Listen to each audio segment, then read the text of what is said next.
thoughts of Mike Steph, this marks a new beginning. Thanks for supporting a total reinvention. The soul is still here, but the vibe's a little different. Unpredictable, hot the kids and the women. Sports of all sorts, music, mixed for living.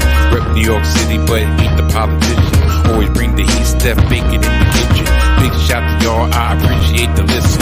Donnie put the rest, but I'm still in the best. In the word of what I do, all y'all know the rest. I live it, I breathe it, I'm the whole definition. The pinnacle, the ultimate, I'm on a new mission.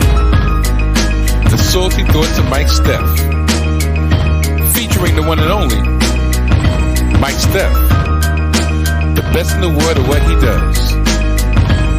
Tap in.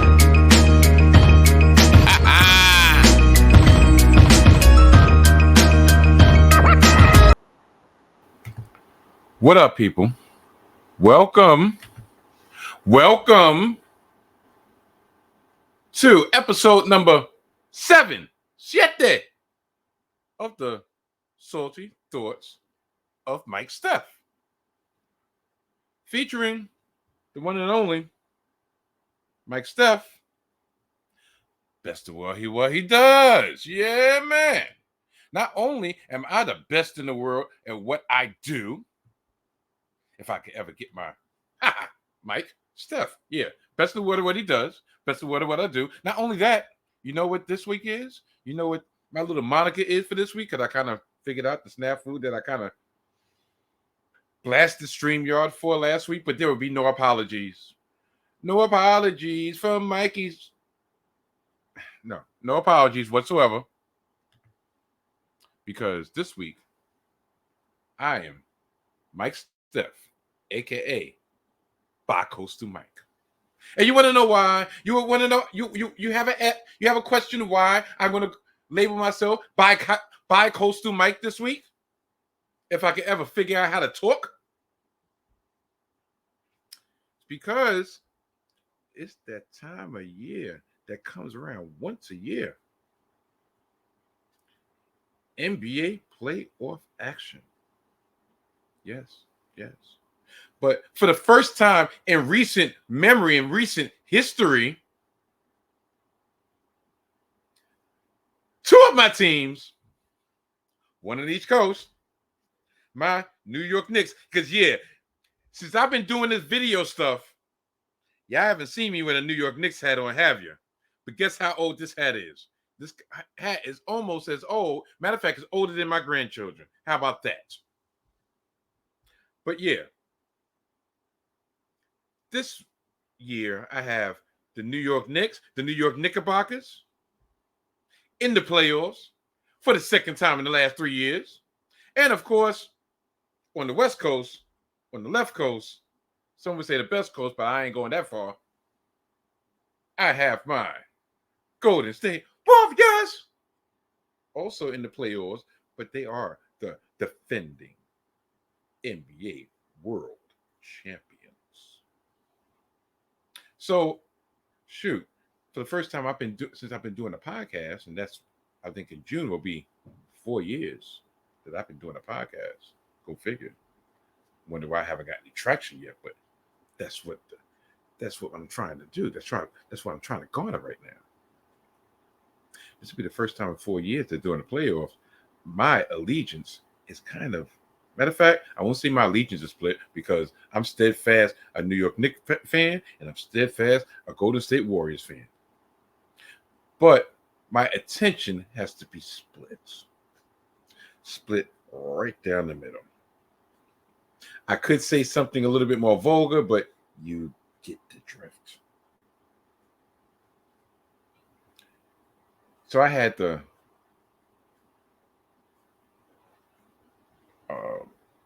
unenviable position of having both of my teams play on the same day. And I had 3 options that was going to happen. 3 outcomes that could have happened. Either both of my teams lose, and Mike is a very, very sad boy. Both of my teams win, and Mike is on cloud 9. Or one team loses, one team wins, and I effectively split the day in half. But now the question might be asked, well, if you have a choice, if one team lost, one team won, which one would you choose? And I'm not answering that question. I would just let my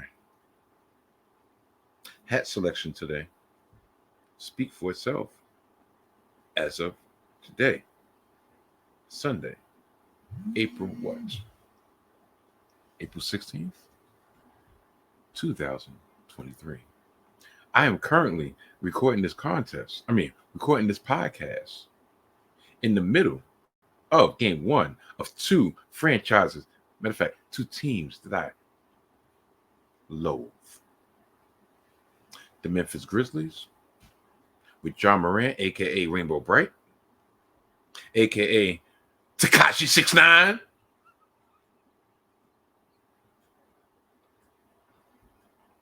And the Los Angeles Lakers with, LeBron and them boys. Who, unfortunately, I'm going to give you a little update, even though it's not going to be an update by the time you're actually witnessing this. Guess what? Anthony Davis, a.k.a. Street Clothes, is out with an injury. And copyright Charles Barkley, because I didn't come up with that saying. But yeah, he got injured in the second quarter, going for a loose ball or something. He banged his shoulder, and you could see him mouthing, "I can't move my arm," which is kind of depressing in a lot of ways, because, if it, first of all, it gives LeBron an excuse on why they're not going to beat the Memphis Grizzlies, which kind of, like I said, I can't stand neither one of these teams, but I guess I dislike the Lakers just a little bit less than I dislike the Grizzlies, because at least LeBron has won something. But it gives LeBron the excuse, well, if we would have had a fully loaded team, if AD would have been locked and loaded, things could have been differently. It's going to always be that what if. And this is the excuse king. So, I know if my cousin Ooh is watching, which he probably isn't, he'll probably be like, "It's blasphemous, cuz. You're a Knicks fan, and you talking about the king? You talk about LeBron?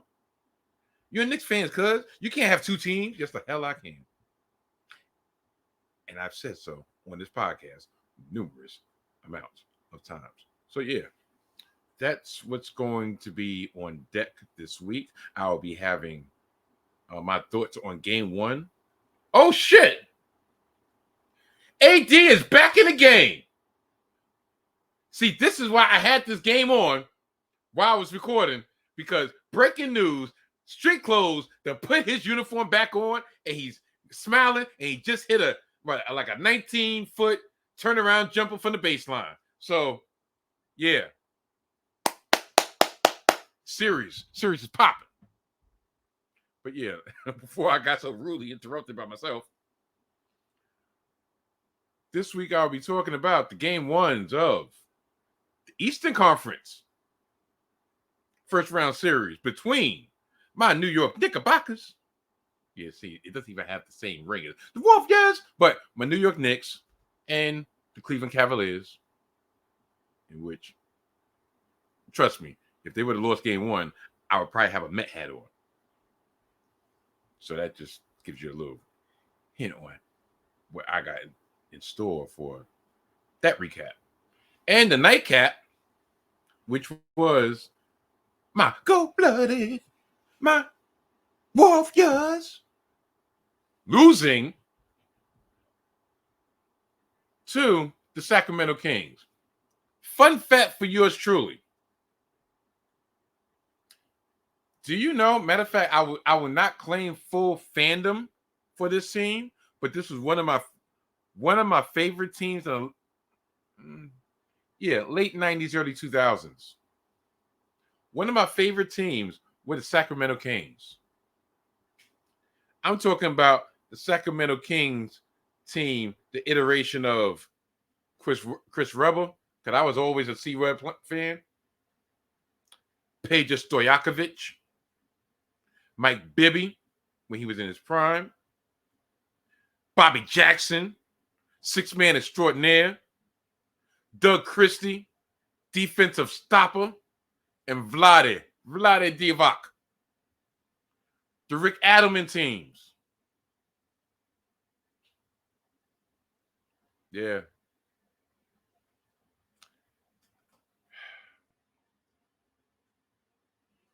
They should have at least made one finals appearance. Every year, they went up against... You know what I forgot to do? I'm 10 minutes in. Intro! I swear it's getting later and later every fucking episode. This is gonna be real crazy how I'm gonna try to edit this, because usually I put this in for your for at least to help y'all know what I'm talking about. If y'all happen to come on the stream real late and be like, oh, he's up to the intro. Oh, he's talking about this. Oh, he's talking about that. Oh. But a lot of times it's actually for me. So when I'm like actually putting timestamps, I can just like, intro, okay. First topic, second topic, so forth. Outro, must be getting ready to end. Done. But yeah, what those teams should have at least made one finals appearance. And of course, everybody knows about the infamous Game 7 against the Lakers, where you just knew they were going to try to take them out of their misery, and they were unable to do it.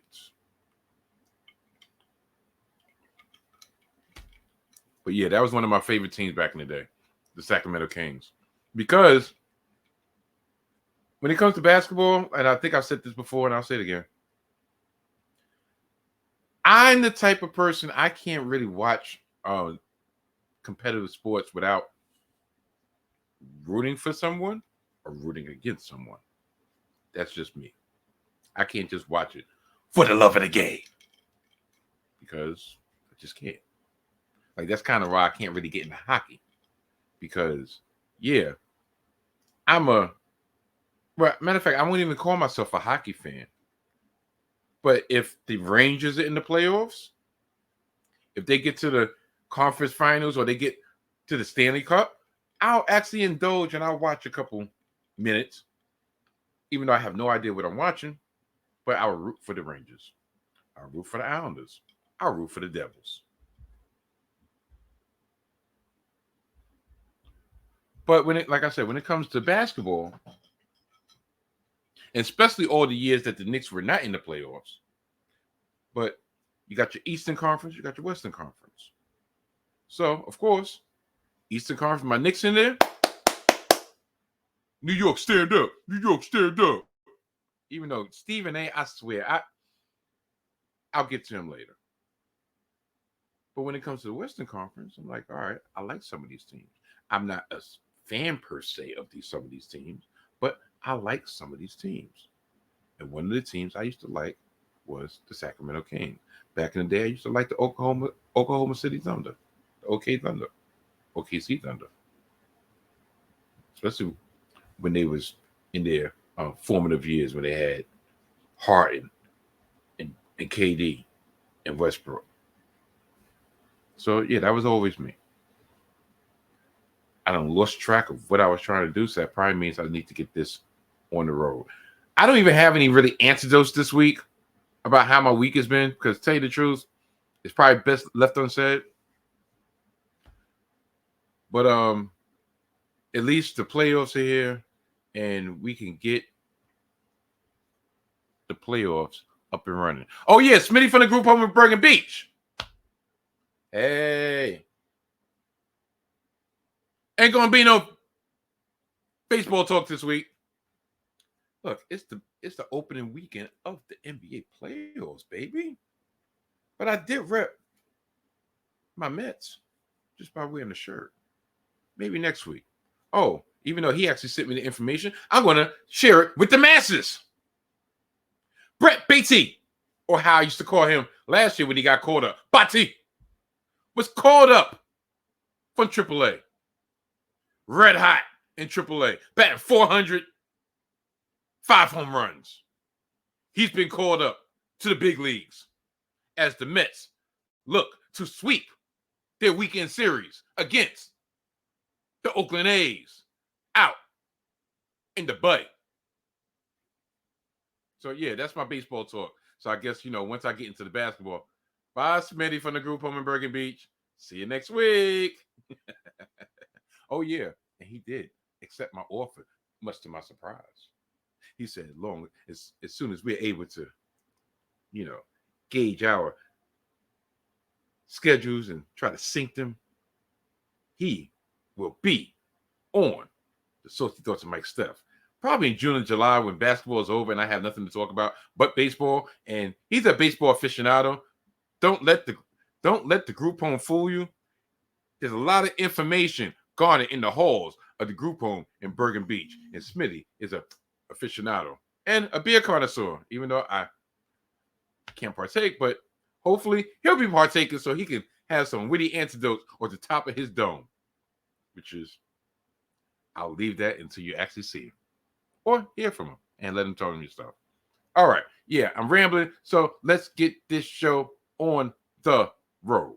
Let's get this show on the way, huh? Without further ado. Yeah, I'm going to try it again. Good night. And goodbye. Bang! Yeah, okay. Still a little rusty, but I'm getting the hang of it.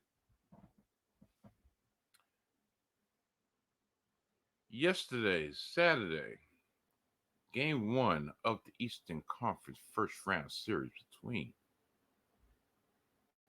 my New York Knickerbockers and the Cleveland Cavaliers went according to plan. Before this series, I did say, if anybody asked me, I did believe that the New York Knicks were going to win this series in 6 games.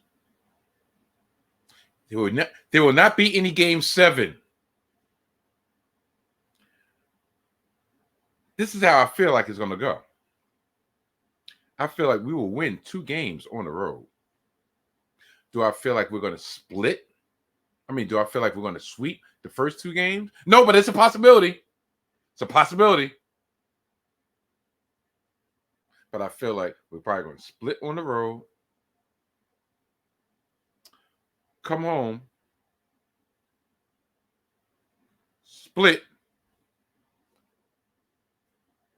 win Game 5 on the road, which would be 3 wins, and then come home and finish it off.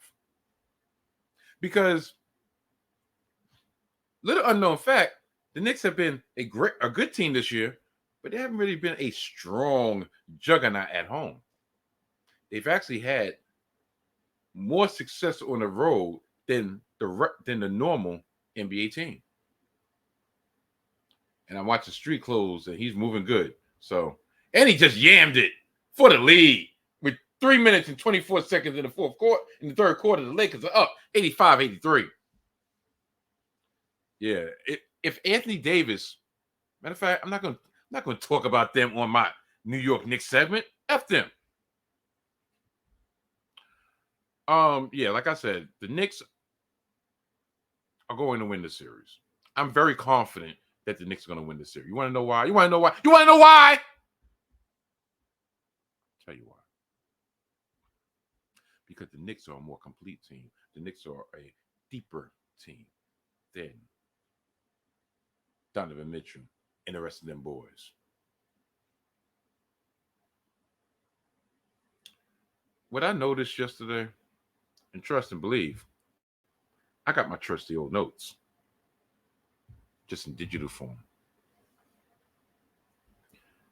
You know what was apparent? It was apparent during the regular season in which we won the season series 3-1, but it was even more apparent yesterday. Two things. One, believe it or not, the New York Knicks actually have more playoff experience than the Cleveland Cavaliers, because people forget that the Cavaliers did not make it out of the play-in tournament last year. No, they did not. And if I'm wrong, please let me know. But I don't think they made it out the play-in tournament last year. That's number one. Number two. Matter of fact, Number two. All they have is Donovan Mitchell. Yeah, they got their bigs, but their bigs did not show up whatsoever. Their bigs played very small and soft. They wanted no part of the banging down low. They wanted no part of Mitchell Robinson. They wanted no part of Hartenstein. They wanted no part of Julius Randle either. Julius Randle, and I'll say this, Julius Randle scored 19 points yesterday in his first game in 3 weeks coming off the ankle injury. Julius Randle kept us in the game and actually in the lead in the first half with 16 first half points when Jalen Brunson was settled on the bench with 3 personal fouls. To Julius Randle's credit, he did not try. He was not allowed to force the action during the stretch of the game, and he allowed Jalen Brunson to cook. He had a big offensive rebound that actually led to Josh Hart's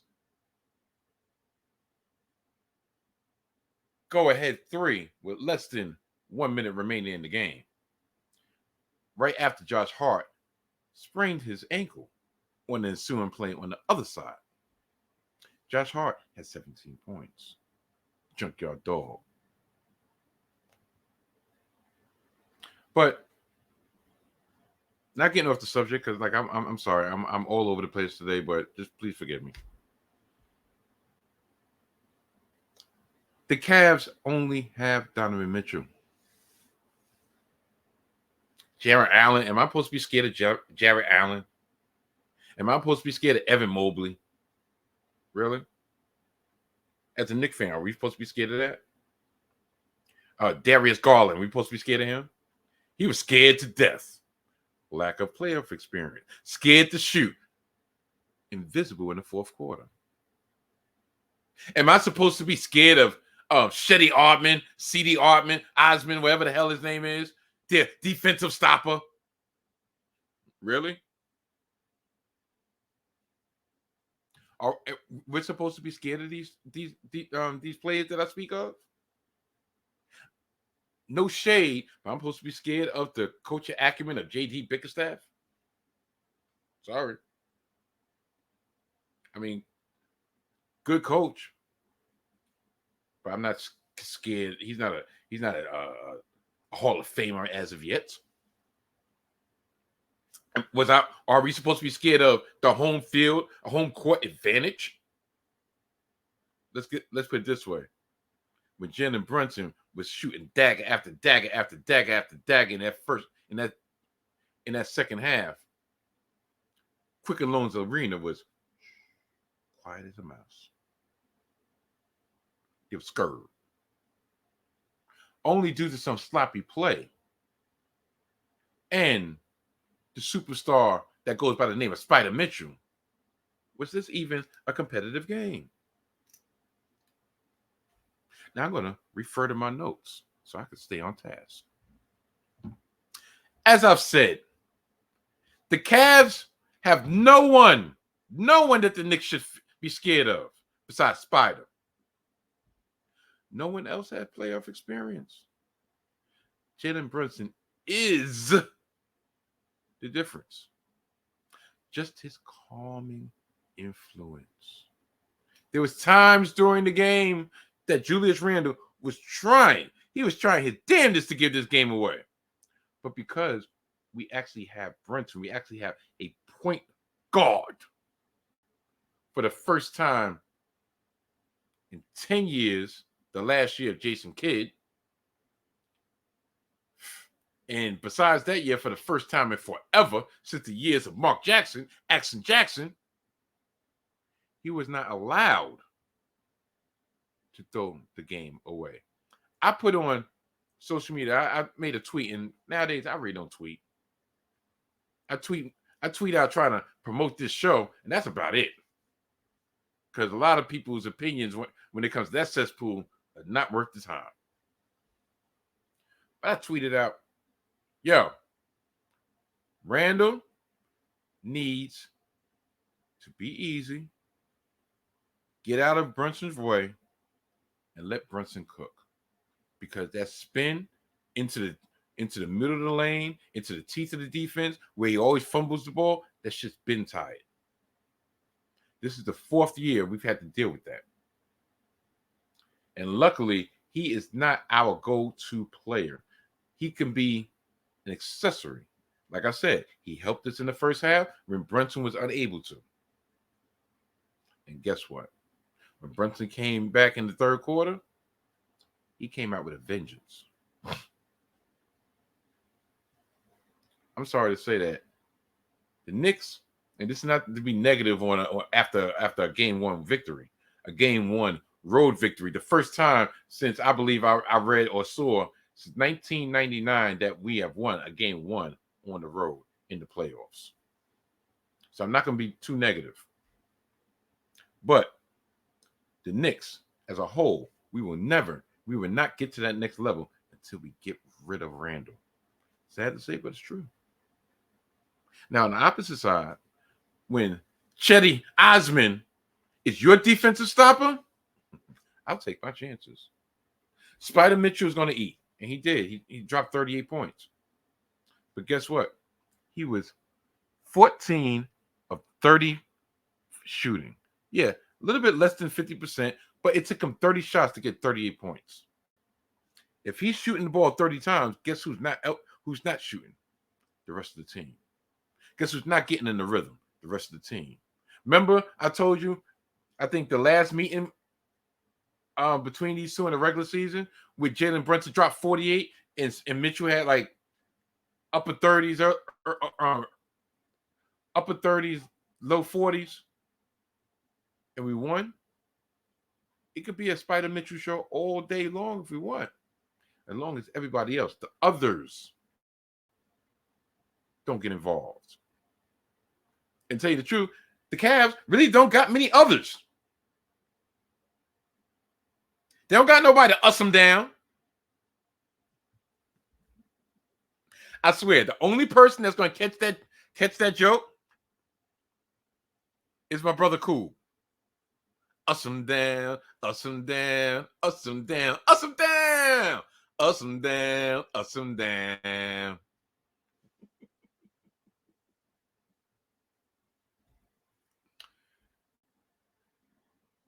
Yeah, there's no others. So, like I said, Mobley and Allen was shut down by Hartenstein and Robinson. Garland had a quiet 17 points. And like I said earlier, Cleveland has no playoff experience. Look at, even though it's very minuscule, look at the players on the Knicks that have playoff experience. You have Julius Randle. You have RJ Barrett, who stunk it up. But hopefully, he will not be really needed but so much. But he stunk it up. Quickly seemed kind of nervous, but good thing that Tibbs sensed it and was like, you know what? I'm not going to force IQ into the lineup. Sit down, let the game come to you on the bench. Obi-Wan Toppin. 14 minutes, 9 points. But he was effective in those 14 minutes, so we didn't have to force feed Randall. So that's 4 or 5 people right there. And of course, Jalen Brunson, fresh off a Western Conference Finals appearance last year with the Mavericks, who I know are looking at. Matter of fact, I know Mark Cuban is looking at that game, if he's looking at that game, but I'm quite sure he's paying attention. I'm like, damn. I know the Mavs fans. I know the Mavs fans are probably like, y'all let him get away. He's still cooking in the playoffs. We were concerned about a 10th pick. Which, side note, do you know the NBA only fined the Dallas Mavericks $750,000 when they got found out, when they got proven that they withheld their players from playing to try to guarantee that they were going to get the 10th pick in this upcoming draft? You know, if David Stern was still here, David Stern was the commissioner, they would have probably got fined $1 million, but even more so, they would not be able to keep that 10th round pick. I mean, that 10th pick in the first round. He would snatch that. He would have gave it to the Knicks as compensation and probably fined about $2 million. Buy more bottles on YouTube. Like and subscribe. You know, I told you. Cran grape on the rocks. And that's what I get. But yeah, Josh Hart, clutch, like I said, with the 3, put us ahead to stay in the last minute of the game. And going into game 2, I don't see nothing really changing. I really don't. Their bench got outscored. Matter of fact, we outscored their bench. I believe to the tune of 34-14. Yeah, because Josh Hart by himself outscored the Cleveland bench 17-14. Are they automatically going to get some type of depth in the next 2 days? No. Are they going to reacquire Kevin Love in the next 2 days? No. Are they going to get some heart in the next 2 days? Probably not. Like I said, I personally believe we got this in the bag. I'm not going to be too cocky because we are talking about the New York Knicks. But there's nothing that I saw yesterday that was going to dissuade me from changing my prediction going into this game. And before I move on to the West Coast, before I go on to my Golden State Warriors, I'm going to give you this. And this shows you, I think I failed sometimes in my past. I'm on my way home from the shoot job last night. And phone rings. It's my son, Chef Mix. And you know what this boy had the audacity to say? And when I see him,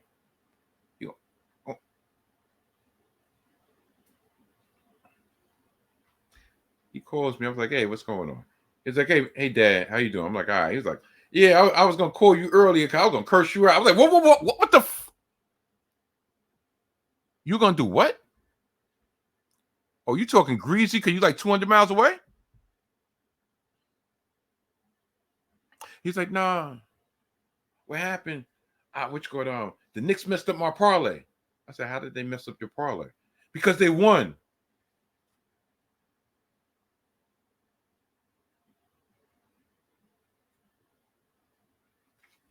I said, nobody told your ass to bet against the Knicks. Nah, but I just knew the Cavs was gonna win. I'm like, and why would you have thought that? We beat them 3 times in the regular season. Oh yeah, I haven't been really watching the Knicks. I'm like, I know I taught my son better. Why are you betting? Why are you wagering money on unknowns? Gambling to me is all about knowing as much as possible. Yeah, there's a lot of luck involved, a little bit of skill involved, but it's all about the information that you have, the information that you can garner. If I do not know how this other team has been playing all year, guess what game I'm not going to put no coin on? That's right, that game. That goes to show you the reputation that my New York Knicks have. He just thought Donovan Mitchell going against the Knicks at home in the playoffs, win. Unfortunately, my son was proven wrong. Unfortunately, my son is not a New York Knicks fan. And now he has more reasons why he is not a New York Knicks fan. And he's also a couple dollars lighter in his pocket. As for me, viewers of Hidden Gems Football during the regular season, during the football regular season, during the NFL regular season, drop every Thursday. Well, at least they used to drop every Thursday. I don't know what day they're going to drop off this season, but yeah, people from watchers, viewers, listeners of Hidden Gems Football would know I was the parlay guy. You know, the last time that I actually made a wager, placed a bet, I can tell you, February in the Super Bowl. You want to know why? Because I have been on a losing streak when it comes to betting since last October/November. My predictions ring true. My parlays, not so much. So I said, you know what? I'm going to abstain. I ain't fucking around with that. And I haven't. But yeah.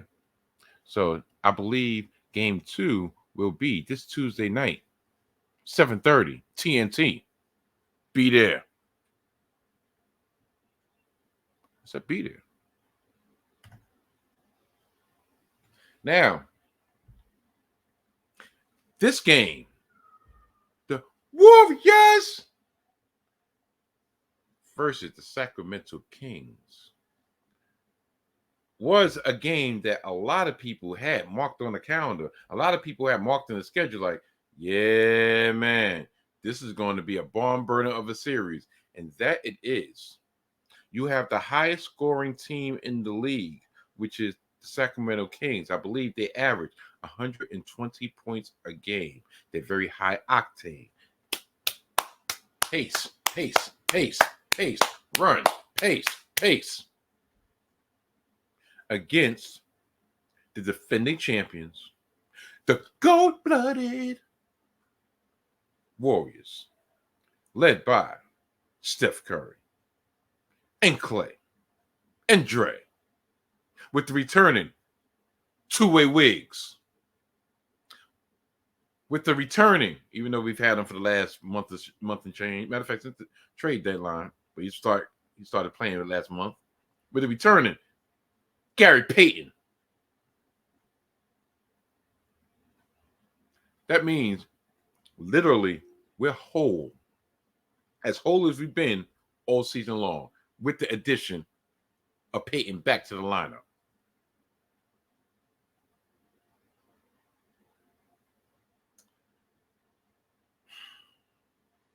We had a 10-point lead in the third quarter. We lost the game, in my opinion. Now, like I've said before, and I put the disclaimer out when it was an audio version only, and I'm gonna put this disclaimer out so you can see my face when I say it.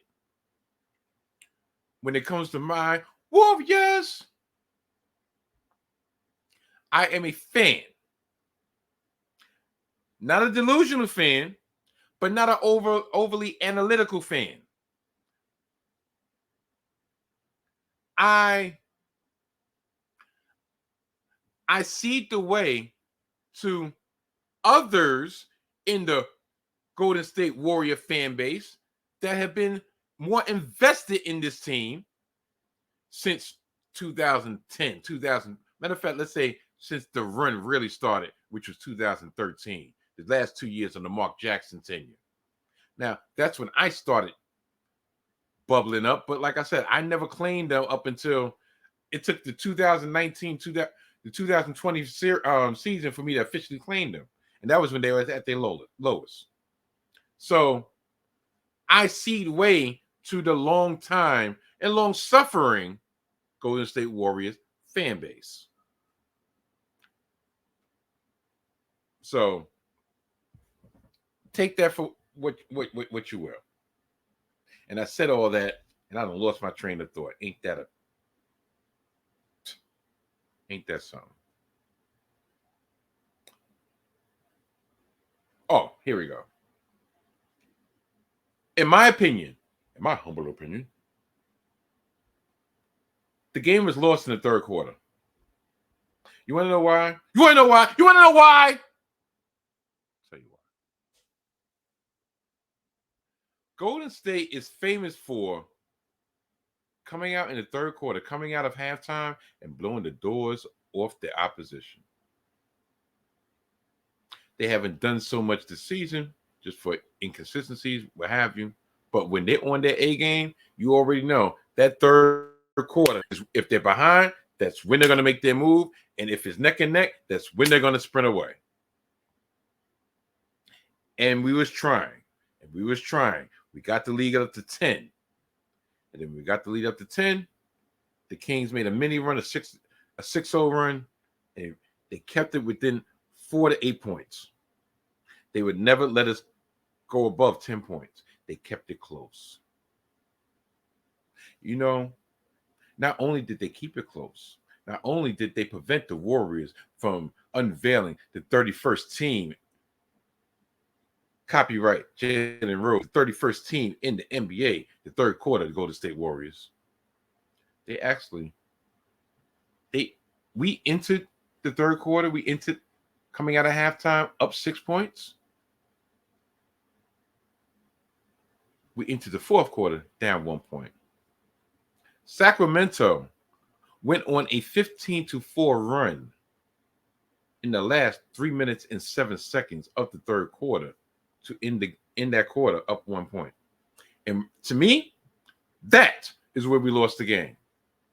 Because we allowed DeAaron Fox to get comfortable. We allowed him to consistently get in the paint and expose our defense. DeAaron Fox had 9 points in the first half. He ended the game with 38. I believe he had, was it 12 or 14 points? I think it was 12 points in the third quarter. Matter of fact, no. Way more than that. But I know he went on a run by himself, and he would just get into the lane, floater, midi jump shot. Didn't matter if Wiggs was on him. Didn't matter if Dante was on him. Clay was on him. He allowed himself to get into a rhythm. And once he got into the rhythm, they were able to speed up the pace, to quicken the pace.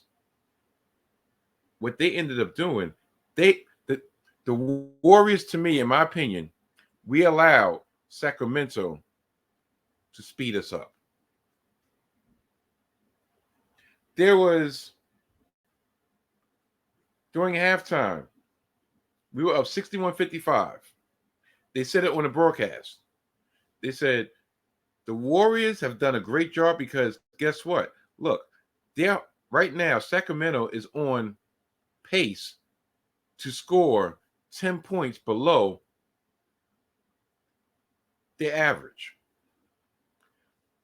They were on pace to score 110 points. They ended the game, and I'm sorry, but I want to be accurate when it comes to this. They scored 126 points for the game.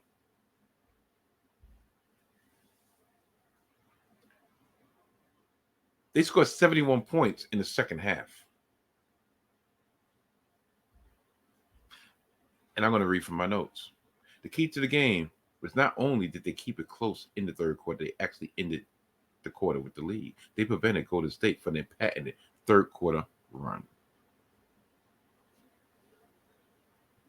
Now, I am not going to blame Wiggs for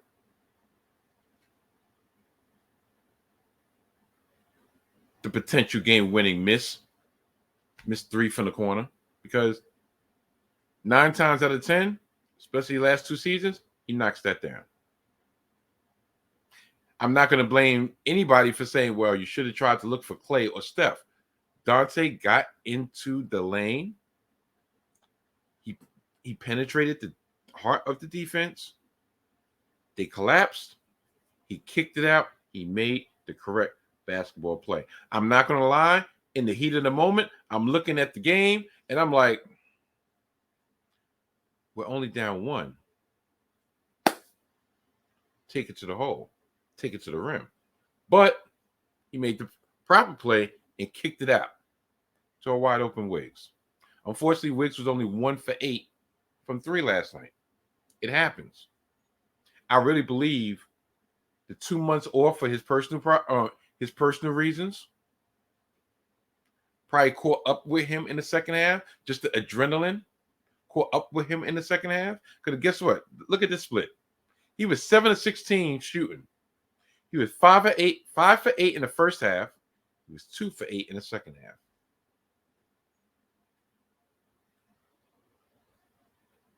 And I believe that affected him defensively also. Draymond also said it on his podcast. That it takes a while to get into a defensive rhythm. But that's a shot they will live with. They would live with Steph having a chance at the end to win the game with a 3. Even though I'm looking, I don't know, maybe because I don't know if he was trying to draw the foul or just the way it, I don't know. It seemed like it was like more like a one-handed instead of a, that's just me. But in no way, no how am I looking at Steph Curry like, yo, you missed the, like, come on. That's never going to come out my mouth. The one thing I will say, and I'm quite sure they'll make adjustments in game 2. Because we're going to win game 2. We just are. I believe they'll make sure that DeAaron Fox will not kill us. Sabonis had a bad game, and that probably will continue. And hopefully Malik Monk will not get all the foul calls that our players neglected to get. But the one thing I will say that hopefully will be approved on, in the fourth quarter, there was a long stretch that we only had 2 scorers on the court. Yes, Steph and Clay, sometimes that's all you need, but against such a potent offense that the Sacramento Kings are, I think we need a little bit more. At that time, we had Draymond, Looney, and Peyton on the court with Steph and Clay. Right then and there, you're like, all right, you just got, they even was doing a boxing one, which to me, I understand Mike Brown. I understand Mike Brown was our defensive coordinator in the past seasons. I understand he has an intricate knowledge of how we run our sets and what bothers us, what makes things difficult. But I feel like that's a cop-out. A boxing one in the playoffs. Never mind just the NBA, but in the playoffs. You mean to tell me you don't got enough confidence in your team to go head up? I'd rather you deal with a zone than boxing one.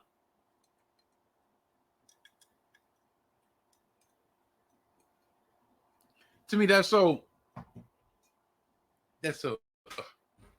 boxing. It's ridiculous.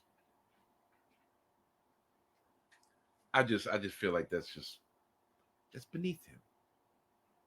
Go ahead up. But yeah, like I said, I believe that the Warriors are going to win game 2, even though this scheduling is real suspect. Not only were we the only one, and this is shout out. This is props. Matter of fact, this information I'm getting this. This is for all Nat. Miss Natalie from Brother from Another. Miss Natalie from Golden Spaces, Golden Hoops. The Golden Spaces podcast. But she has a point.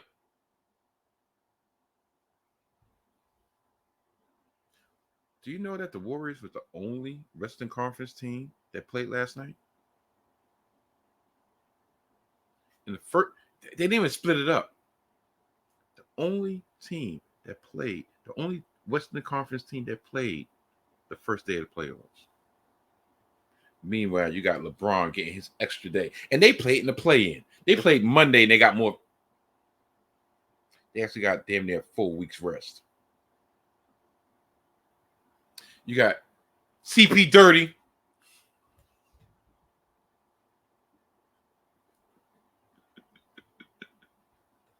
And I know. I know I'm gonna catch some heat for that. And maybe rightfully so. Because matter of fact, I probably won't get no copyright strike for this, right? Matter of fact, no, the NBA does play. I'm sorry. So, matter of fact, I probably could just show it to you.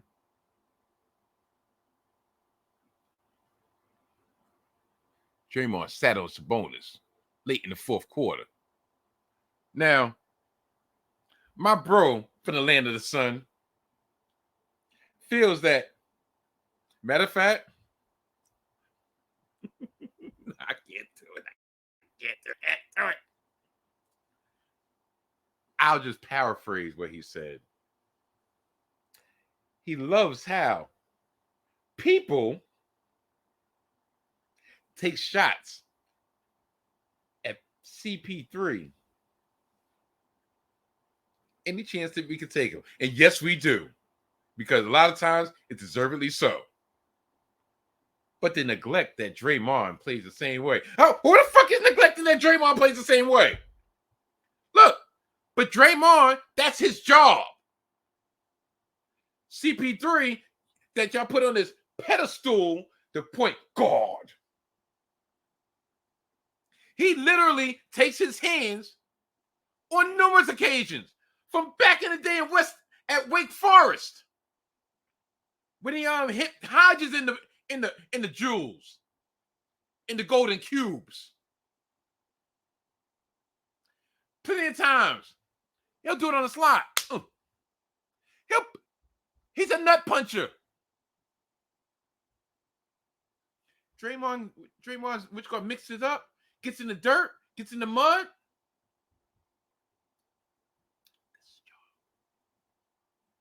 Not saying he a goon, but that's his job. CP Dirty.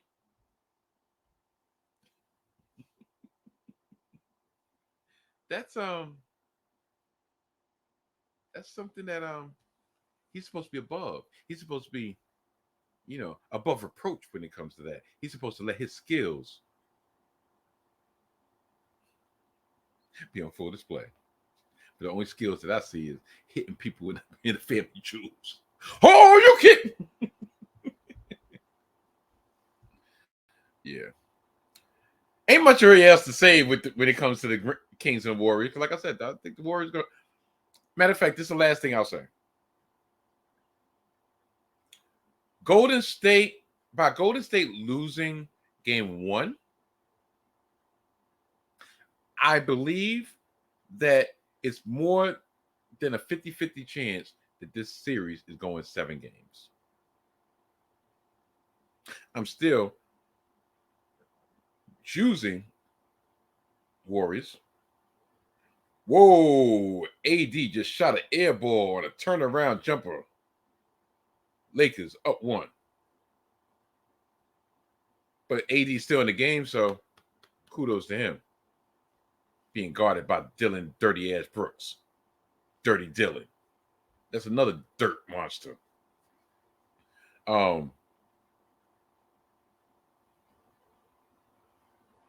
Oops. I lost my train of thought. But yeah, matter of fact, yeah, here we go.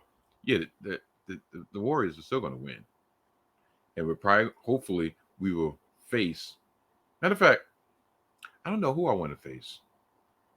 I don't know if I want to face the Grizzlies just to put them out the misery again and shut them up for hopefully the final time and just give them that ultimate last nail in the coffin, last nail in the casket to let them know they can never mess with us. Or do I want to put LeBron out of his misery? I don't know. I will say this. If we go against LeBron, we know the whistles are going to be on full display. And wow, Reeves just hit the dagger 3. Lakers up 6. Austin Reeves, 21 points, 12 in the fourth quarter. Lakers up 6. And Dylan Brooks talking about it's my time. Only things you could get on the salty thoughts of Mike Steph.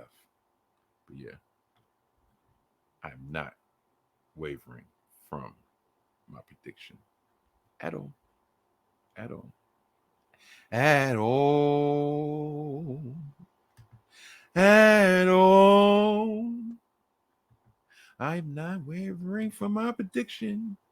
And you know, when it comes to predictions, you know who's good at predictions?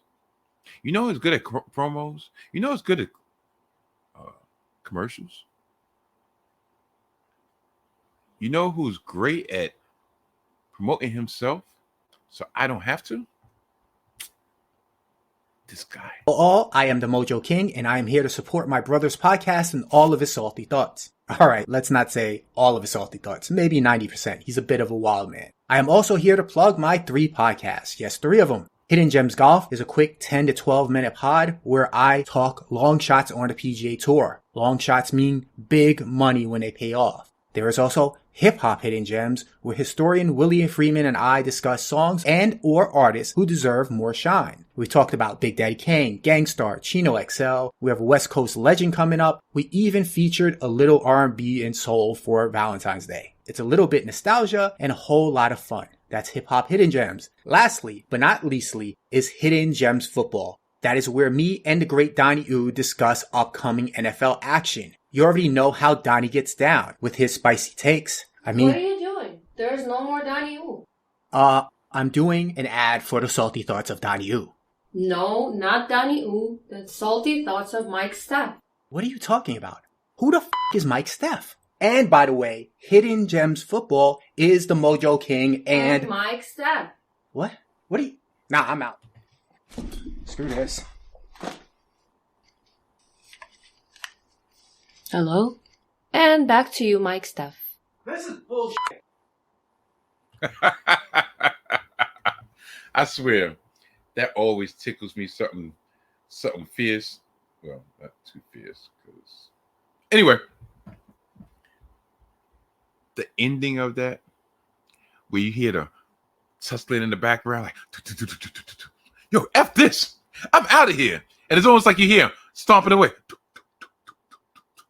And I can swear I heard like a door slam, like, yo, like literally he's F up out of there, right? And then the Mojo Queen comes on and you can hear putting the headphones on. Like, you know what? I'm going to finish this the correct way because my husband is the real madman. And back to Mike Steph. Love it. And then it's like you hear him in the background like, oh, you're going to finish it? F this. Some bullshit. Nah, I love it. I love it. I swear, my segue game hasn't been on top of his game this week, but it's a work in progress. I don't care. And the Lakers have finally pulled away. They are on an 11 to zip run in the last 2 minutes and 13 seconds of counting. They are up 12 points with 51 seconds remaining. And game is over because Dylan Brooks is flinging threes from the sideline. And the Lakers are pouring it on. Ain't this a bitch? Ja must have got hurt. Because you got Tyrus in there, and then you got, oh wow, this is 3 dunks in a row. Oh, they're really sprinkling the salt. And you see a mass exodus out of the FedEx Forum. The Lakers on a 15-zip run. They are leading 128 to 112.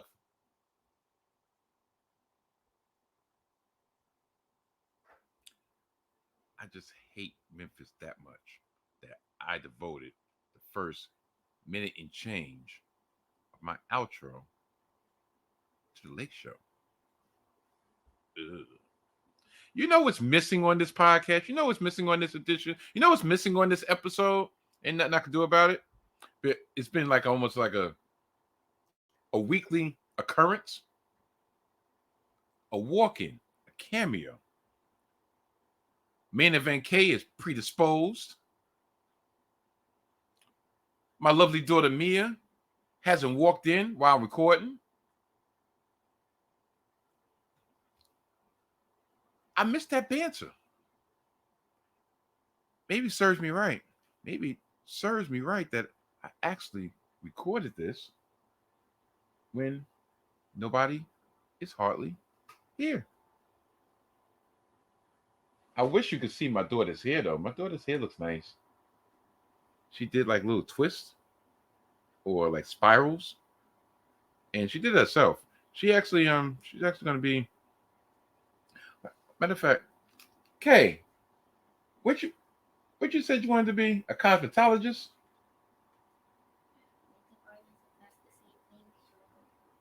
Yeah, cosmetologist, makeup artist.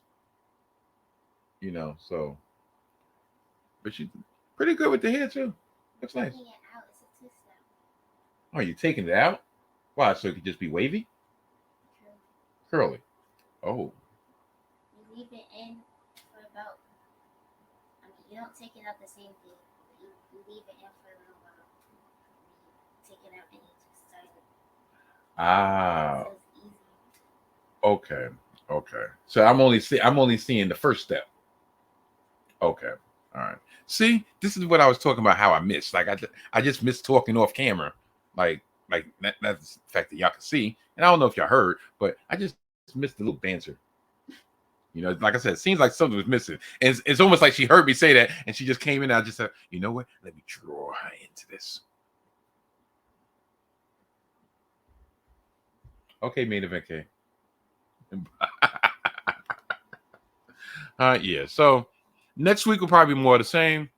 We will be talking about more of the NBA playoff action later tonight, because right now I'm looking at post game. Austin Reeves, the closer for the Lakers, he's getting the actual post game interview. I wonder how LeBron feels about that. But yeah, tonight we got the Suns and the Clippers. I believe that series is going to go 7 games. I might give a couple thoughts on that, depending on how interesting the games during the week will be. And the nightcap today will be the Denver Nuggets at home against the 8th seed Minnesota Timberwolves, who, once again, like I said last year during the postseason, they're probably one of the worst. They're probably the most unintelligent team in the playoffs year after year that I've ever seen. Because right now, they should have been going against the Memphis Grizzlies, and the Lakers should be having the nightcap against the Denver Nuggets if everything would have happened the way it was supposed to. But as usual, Minnesota had a great lead and they coughed it all away. But yeah, I'll be talking about the NBA playoffs next week. I will hopefully be talking about, or maybe talking about my New York Metropolitans, depending if they win or lose.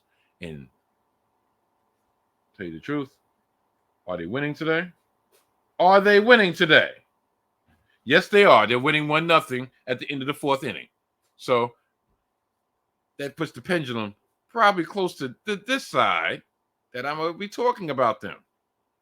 But if they go into a free-for-all and start losing the next series against, I believe, the Los Angeles Dodgers, then the pendulum will go the other way, and I will act like they don't exist except for the logo that'll be on my head, because I only got one Knicks hat and I got 1,000,001 Mets hats.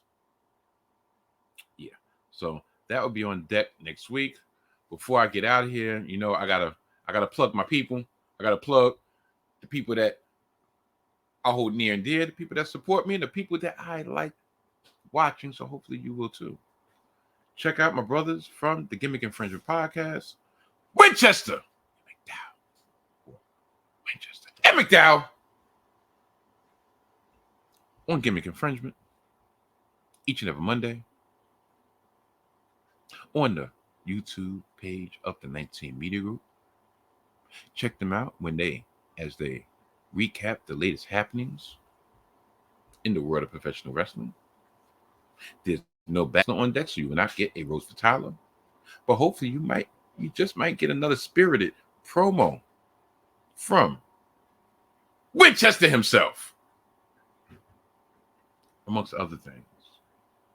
But regardless, the only way you will find out is if you tune in each and every Monday. They drop late Sunday night, early Monday morning on the YouTube page of 19 Media Group. They're also available on all streaming platforms wherever podcasts are available. Check them out. You'll be glad you did.